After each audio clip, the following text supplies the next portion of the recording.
حمیم تنزیل الکتاب من اللہ العزیز الحکیم ان فی السماوات والارض لآیات للمؤمنین وفی خلقکم وما یبث من دابۃ آیات لقوم یؤمنون۔ حضرات محترم، اللہ کی توفیق سے سورۃ جاثیہ کا آغاز کرتے ہیں۔ سورۃ جاثیہ بھی ان سورتوں میں ہے جو اللہ مالک نے اپنے پیارے حبیب جناب محمد رسول اللہ صلی اللہ علیہ وسلم پر مکے کے اندر نازل کی تھی۔ یہ ساری باتیں آپ کو بخوبی علم ہیں کہ نبی کریم صلی اللہ علیہ وسلم کی نبوت کے دو دور ہیں۔ ایک 40 سال کی عمر میں آپ کو نبوت سے سرفراز فرمایا گیا، 13 سال تک آپ مکے میں رہے، اور مکے کی زندگی میں جتنی بھی صورتیں، جتنی بھی قرآن کی آیات اتری ہیں، ان کا تعلق مسائل سے نہیں، انسانی کردار سے ہے۔ انسان کو 3 چیزوں کی یقین دلانے کے لیے اللہ نے درجنوں صورتیں نازل فرمائی، جس میں اللہ نے اپنے نبی کو سچا کہا، قرآن کو کتاب حق کہا، اور قیامت کا تصور دیا کہ ایک دن آنے والا ہے جب دنیا ساری ختم ہو جائے گی، اور پھر انسانوں کے لیے فیصلے کا دن ہوگا۔ ہر انسان اپنے اعمال کا اس دن جواب دہ ہے، اور اس کے بعد 2 ہی رستے ہیں۔ اگر تو اس کے پاس نیک اعمال کا ذخیرہ زیادہ ہوا تو وہ اللہ کی جنتوں کا مہمان بنے گا۔ اگر اللہ نہ کرے کہ ہم میں سے کسی کی ایسی بدقسمتی ہو، اگر اس کے نیک اعمال کا پلڑا ہلکا ہو گیا، برے اعمال بڑھ گئے، تو وہ جہنم کا ایندھن بن جائے گا۔ یعنی انہی باتوں کو فوکس کر کے مکی صورتیں جتنی بھی ہیں، کیونکہ کفار بار بار نبی کریم صلی اللہ علیہ وسلم پر 2 اعتراض کرتے تھے۔ ایک تو آپ ہماری طرح انسان ہیں، آپ کو کیسے نبی تسلیم کر لیں؟ ہماری طرح کھانا کھاتے ہیں، ہماری طرح بازاروں میں جاتے ہیں، جو ہمارے معاملات ہیں اس طرح آپ ہیں، کس طرح ممکن ہے کہ آپ کو نبی تسلیم کر لیں؟ ہم آپ کو نبی نہیں مانیں گے۔ تو اللہ رب العزت نے اپنے نبی کے متعلق کہا کہ میں نے یہ چنا ہے، یہ میری مرضی ہے، میری تقسیم پہ تم دخل نہیں دے سکتے۔ اسی طرح اللہ کی اس پاک کلام جس کا نام قرآن ہے، اس کے متعلق کبھی تو وہ کہتے کہ یہ ان پہ کوئی جن اترتا ہے جو انہیں یہ باتیں سکھلاتا ہے، کبھی کہتے یہ خود گڑھ لیتے ہیں۔ تو اللہ رب العزت 14ویں پارے سے شروع ہو کے یہاں تک جتنی صورتیں آئی ہیں، یہ 25ویں پارے کے آخری صورت ہے۔ ہر صورت کے آغاز پہ اللہ نے کہا یہ کتاب میری ہے، اس کتاب کو میں نے نازل کیا ہے، اس میں کسی انسان کا کوئی دخل نہیں۔ بلکہ آج سورۃ حاقہ کی تلاوت کی، اس میں اللہ رب العزت بڑے ہی پیار سے پہلے یہ بات سمجھاتے ہیں کہ فلا اقسم بما تبصرون وما لا تبصرون، مجھے قسم ہے تم کس طرف جا رہے ہو۔ فلا اقسم، مجھے قسم ہے، بما تبصرون وما لا تبصرون، کہاں جا رہے ہو، کیوں جا رہے ہو؟ انہ لقول رسول کریم، یہ میرے عزت والے رسول کی باتیں ہیں، غور سے سن۔ وما هو بقول شاعر، یہ کوئی شاعر نہیں ہے کہ جو اشعار بنا کے تمہیں سناتا ہے۔ قلیلا ما تؤمنون، بہت کم ہے تم میں لوگ جو ایمان لاتے ہیں۔ پھر انہوں نے ایک الزام یہ بھی لگایا کہ یہ کاہن ہے، یہ جو بات ہمارے دل میں ہوتی ہے یہ بوجھ لیتے ہیں، حالانکہ آپ بوجھتے نہیں تھے، اللہ کی طرف سے اس کا جواب آتا تھا۔ اللہ نے کہا وما هو بقول کاہن، یہ کوئی کاہن دلوں کی باتیں بتانے والے نہیں ہیں۔ قلیلا ما تذکرون، تم میں سے بہت کم ہے جو نصیحت پکڑتے ہیں۔ اگلی جو آیات ہیں یہ بڑی سخت ہے۔ اللہ فرماتے ہیں وَلَوْ تَقَوَّلَ عَلَيْنَا بَعْضَ الْأَقَاوِيلِ، تم لوگ الزام لگاتے ہو کہ یہ میرے نبی اپنے پاس سے بناتے ہیں۔ اگر یہ کوئی بات اپنے پاس سے بنا کے میری طرف منسوب کرے جو میں نے نہیں کہی، وَلَوْ تَقَوَّلَ عَلَيْنَا بَعْضَ الْأَقَاوِيلِ، اگر یہی میرے نبی جو بڑی عزت والے ہیں کوئی بات ایک بھی اپنے پاس سے بنا کے میری طرف منسوب کریں کہ یہ اللہ نے بیان کیا، اللہ اکبر، لَأَخَذْنَا مِنْهُ بِالْيَمِينِ، میں انہیں دائیں بان میں ڈالوں گا، ثُمَّ لَقَطَعْنَا مِنْهُ الْوَتِينَ، میں چھری سے شارہ کاٹ دوں گا، فَمَا مِنْكُمْ مِنْ أَحَدٍ عَنْهُ حَاجِزِينَ، کون ہے دنیا میں جو ہمیں پوچھے کہ ہم نے کیا کیا؟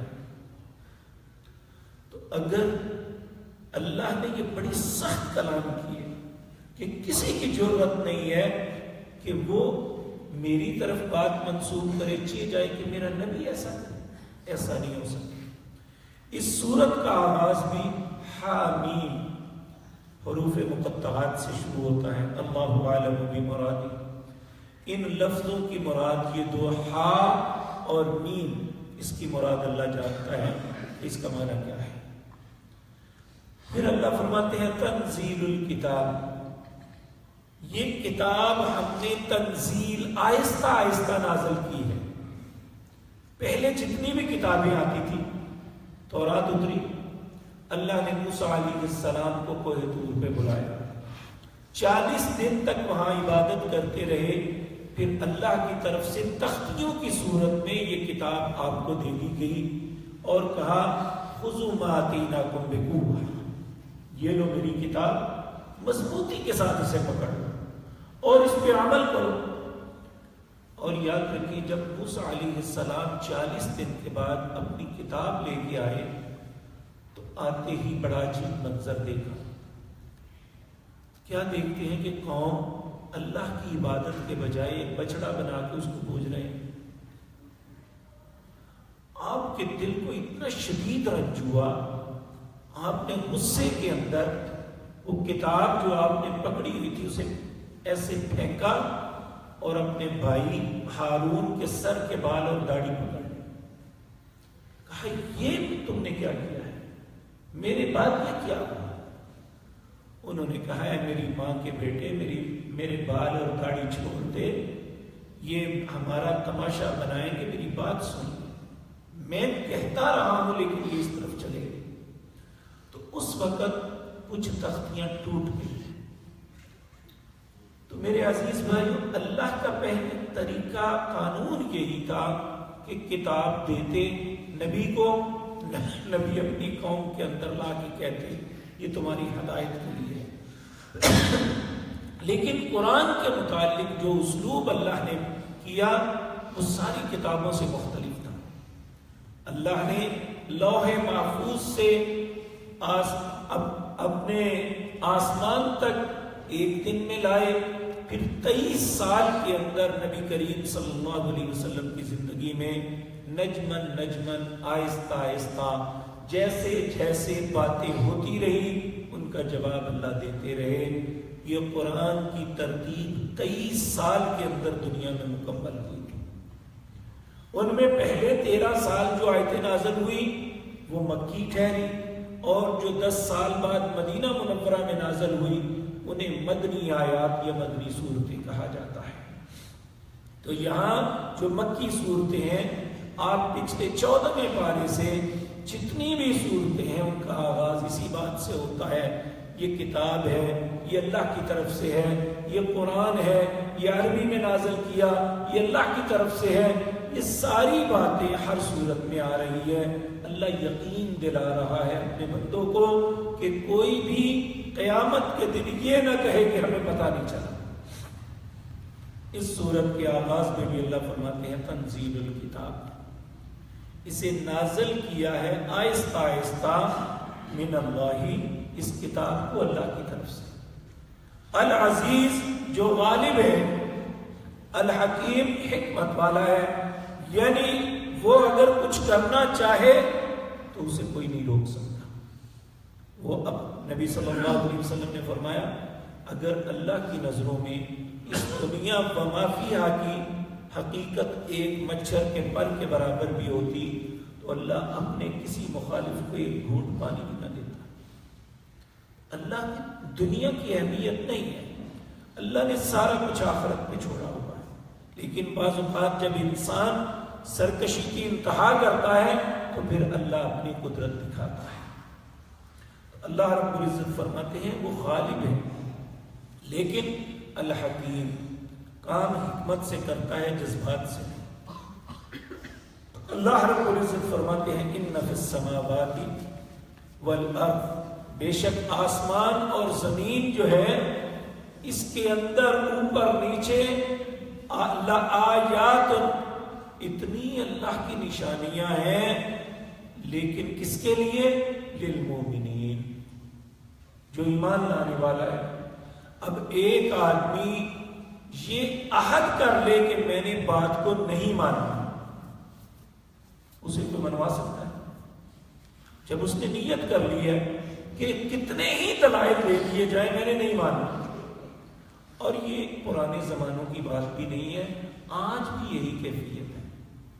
جو آدمی اپنا ذہن بنا لیتا ہے اس کے سامنے قرآن کھول کے رکھ دو، رسول اللہ کے فرمان رکھ دو، قسمت والے ہی اپنے آپ کو بدلتے ہیں، وگرنہ عمومی لوگ بدلتے نہیں ہیں، وہ اپنی ضد پہ قائم رہتے ہیں۔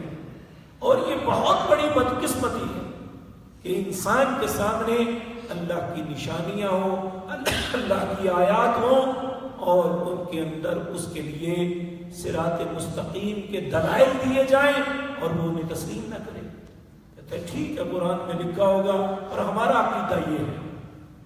اللہ کی قسم آج کے وہ لوگ جو شرک کی گندگی میں مبتلا ہیں، جو بدعت کا ارتکاب کرتے ہیں، کہتے ہیں مانتے ہیں قرآن میں ہوگا لیکن ہمارا عقیدہ یہ ہے، آپ ہمیں ہمارے حال پہ چھوڑ دیں۔ اس سے بڑی بد نصیبی اور ڈھیٹ پن کیا ہو سکتا ہے؟ اللہ رب العزت ہمیں ایسی خباثت سے بچائے۔ یہ خباثت ہے کہ انسان کے سامنے اللہ کی کلام آئے، اللہ حکم دے رہے ہیں وہ نہیں مان رہا، رسول اللہ فرما رہے ہیں وہ نہیں مان رہا۔ اگر ہماری نظروں میں اللہ اور اس کے رسول کی اہمیت نہیں ہے تو پھر اللہ کی نظروں میں ہماری حیثیت کوئی نہیں ہے۔ تو اللہ رب العزت فرماتے ہیں وَفِي خَلْقِكُمْ وَمَا يَبُثُّ مِن دَابَّةٍ آیَاتٌ لِقَوْمٍ یُوقِنُونَ، اس زمین کے اندر جتنے چار پائے میں نے پھیلائے انہیں میں نے پیدا کیا اور پھیلا دیا۔ میرے عزیز بھائیوں، مختلف چیزیں تو ایک جانور کوئی اپنے ذہن میں لے لے، کوا ہے، آپ پوری دنیا کے اندر کوا ایک ہی جانور ہے لیکن اس کی شکلوں میں، اس کے رنگوں میں اتنا اختلاف ہے۔ آپ افریقہ کا کوا دیکھیں، اس کا سٹائل کا اور ہے لیکن ہے کوا۔ یہ اس طرح ایشیا کے اندر دیکھیں، عرب کے اندر دیکھیں، کوا جانور ایک ہے لیکن اتنی اللہ نے ان کی مختلف شکلیں، مختلف طریقے، مختلف جسم بنائے، انسان دنگ رہ جاتا ہے۔ اور یہ سارا کچھ جو اللہ نے پھیلایا ہے زمین کے اندر، اتنے جاندار، حقیقت بات یہ ہے کہ آج سمندر تک کی تصویریں آپ کے موبائلوں میں موجود ہیں۔ ایسی ایسی اللہ کی مخلوق سمندر میں ہے کہ انسان کی عقل دنگ رہ جاتی ہے۔ یعنی جس طرح آنتڑیاں انسان کی، اس طرح کا جانور ہے کہ ایسے جیسے آنتڑیاں کا ایک گچھا پڑا ہوا ہے اور پھر وہ ہلتا ہے اور چلنا شروع کر دیتا ہے، اور اسی طرح اپنا شکار پکڑتا ہے اور وہ کھاتا ہے۔ یعنی اللہ رب العزت نے، اور ایسی ایسی مچھلیاں ہیں جو کرسٹل ہیں، ان کے اندر ہر چیز نظر آتی ہے۔ ان کے درمیان میں جو کانٹا ہوتا ہے بالکل صاف نظر آتا ہے، جس طرح شیشے کے مرتبان کے اندر آپ چیز دیکھتے ہیں، اسی طرح اس مچھلی کے اندر، اس کے پیٹ کے اندر ہر چیز آتی جاتی نظر آتی ہے۔ یہ اللہ رب العزت کی شان ہے۔ تو اللہ رب العزت فرماتے ہیں وَفِي خَلْقِكُمْ وَمَا يَبُثُّ مِن دَابَّةٍ، اور تمہاری پیدائش اور جتنے چارپائے میں نے زمین کے اندر پھیلائے، آیاتن، یہ تمہارے لیے نشانیاں ہیں، لِقَوْمٍ يُؤْمِنُونَ، ایسی قوم کے لیے جو یقین کرتی ہے۔ پہلے کہا لِقَوْمٍ يُؤْمِنُونَ، ایسی قوم کے لیے جو ایمان لاتی ہے اس کے لیے نشانی ہے، اور یہ دنیا کے اندر جو کچھ ہے اس قوم کے لیے ہے جو یقین کر لے۔ تو جس نے یقین ہی نہیں کرنا، آپ دیکھیں دنیا کے اندر جتنے ریسرچر ہیں ان میں بہت سے غیر مسلمان بھی ہیں، دیکھیں آسمان پہ افلاک پہ ریسرچ کرتے ہیں، زمین پہ کرتے ہیں، سمندروں پہ کرتے ہیں، اور لیکن انہیں نہیں سمجھ آتی تو رب کی نہیں آتی۔ سارا کچھ جانتے ہیں، اور پھر بعض اوقات ایسا بھی ہوتا ہے، دنیا میں کئی دفعہ ایسا ہوا کہ ایک سمندروں میں تحقیق کی، ایک بندے نے 30 سال تک سمندروں میں تحقیق کرتا رہا، بالآخر پھر اس نے اپنا مقالہ پیش کیا کہ میں نے کیا تحقیق کی ہے۔ اس نے کہا سمندر کو میں نے ایسی حالت میں دیکھا ہے، اس کا پانی نیچے سے لے کر اوپر تک یکجا نہیں ہے، اس میں سٹیپ ہے، مختلف تہیں ہیں، جس طرح زمین کے اندر مختلف سلائیڈیں ہیں، اسی طرح پانی کے اندر مختلف تہیں ہیں۔ تو اللہ رب العزت نے یہ 1400 سال پہلے بتا دیا تھا، او کظلمات فی بحر اللجی یغشاہ موج من فوقہ موج، ایک موج کے اوپر دوسری موج رکھی ہوئی ہے۔ اور آپ دیکھیں کہ یہ لوگ جو سمندروں کے کناروں پہ رہتے ہیں انہیں یہ بات معلوم ہے کہ جو موج ایک وقت آتی ہے، اگر خدا نہ خواستہ کوئی انسان اس میں غرق ہو جاتا ہے، چلا جاتا ہے، تو وہ پرفیکٹ بتاتے ہیں کہ اتنے گھنٹے، اتنے منٹ اور اتنے سیکنڈ پہ یہ پانی دوبارہ کنارے پہ آئے گا اور یہ لاش کو پلٹ دے گا، اور ایسا ہی ہوتا ہے۔ یعنی وہ پانی کا جو اللہ نے وہ باؤنڈری بنائی ہوئی ہے، جو سلائیڈ بنائی ہوئی ہے، بے شک وہ پانی ہے، ایک دوسرے کے اوپر چلتی ہیں، ایک دوسرے کے ساتھ ٹکراتی ہیں، لیکن ایک موج کا پانی دوسری موج کے ساتھ نہیں ملتا۔ کیا یہ نشانی نہیں ہے؟ اور اسی طرح دنیا میں کئی مقام پہ ایسا آتا ہے کہ سمندر ایک جگہ کالا پانی ہے، دوسری جگہ سبز ہے، یا مٹیالہ پانی ہے اور دوسری جگہ بالکل پانی سفید اور میٹھا ہے اور نمکین ہے۔ جہاز گزرتے ہیں، آپس میں مکس ہوتا ہے، پھر الگ ہو جاتا ہے۔ اور یہاں آپ یہ دریائے اٹک اور دوسرا دریا یہ نشہرے سے ساتھ ساتھ بہتے آتے ہیں، دونوں مل جاتے ہیں، اٹک پل تک ان کا پانی الگ الگ رہتا ہے۔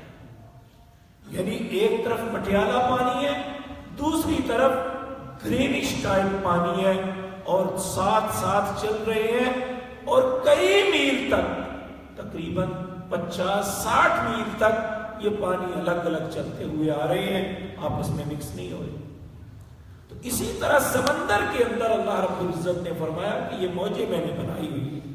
تو اس نے جب اپنا مقالہ پیش کیا، اس نے کہا آج تک جو میں نے ریسرچ کیا دنیا میں کسی کو نہیں پتا۔ تو اس وقت مصر کا ایک طالب علم تھا، اس نے کہا جی آپ کی معلومات ٹھیک نہیں ہیں، یہ باتیں تو 1400 سال پہلے ہمیں پتا ہے۔ اس نے کہا کیسے؟ اس نے سورۃ نور کی آیت پڑھی، او کظلمات فی بحر اللجی یغشاہ موج من فوقہ موج من فوقہ سحاب ظلمات بعضها فوق بعض۔ اب یہ بھی ایک عجیب بات ہے، سمندر میں ایک خاص گہرائی تک آپ اگر لائٹ جلائیں تو آپ دیکھ سکتے ہیں، پھر ایسی جگہ آتی ہے جہاں اندھیرا ہے، وہاں آپ کچھ بھی کر لیں اس اندھیرے کو روشن نہیں کر سکتے۔ اللہ فرماتے ہیں جہاں اللہ نور اٹھا لے کون ہے جو روشنی لے لا سکے؟ یعنی یہ ساری نشانیاں ہیں جو اللہ رب العزت بتاتے ہیں کہ جہاں میں نے روشنی رکھی ہے وہاں تم روشن کر سکتے ہو، جہاں روشنی نہیں ہے اندھیرے کے بعد اب دیکھیں ہم کہہ سکتے ہیں پہلی طے چونکہ زمین کی روشنی آتی ہے اس لیے روشن ہے، آگے جا کے چونکہ گہرائی آ جاتی ہے وہ اندھیرا آ جاتا ہے، اس اندھیرے کے بعد پھر روشنی آ جاتی ہے، وہ کہاں سے آ گئی؟ ان فی ذلک لآیات، یہ اللہ کی نشانیاں ہیں۔ لقوم یوقنون، مانے گا کون؟ جو اللہ کو مانتا ہے، جو اس کے رسولوں کو مانتا ہے، جو اسے کتاب حق مانتا ہے وہ یقین کرے گا۔ اور جو یہی نہیں مانتا، اللہ کو رب نہیں مانتا، اس کے رسول کو اپنا پیغمبر نہیں مانتا، اس کی کتاب کو کتاب حق نہیں مانتا، وہ ساری باتیں معلوم ہونے کے باوجود اس کے دل کے اوپر قفل ہے، تالا لگا ہوا ہے، اسے سمجھ ہی نہیں آئے گی یہ اللہ کی نشانیاں ہیں۔ تو اللہ رب العزت ہمیں سمجھا رہے ہیں ان فی ذلک لآیات لقوم یوقنون، اللہ ہمیں ایمان والا اور یقین والا بنائے۔ اگر ایمان اور یقین کی نعمت مل گئے تو پھر صراط مستقیم کے رستے کھلنے شروع ہو جائیں۔ اس کے بعد اللہ نے کچھ اور دلائل بھی دیے ہیں، اللہ نے زندگی اور توفیق دی تو انشاءاللہ آپ کے سامنے عرض کروں گا۔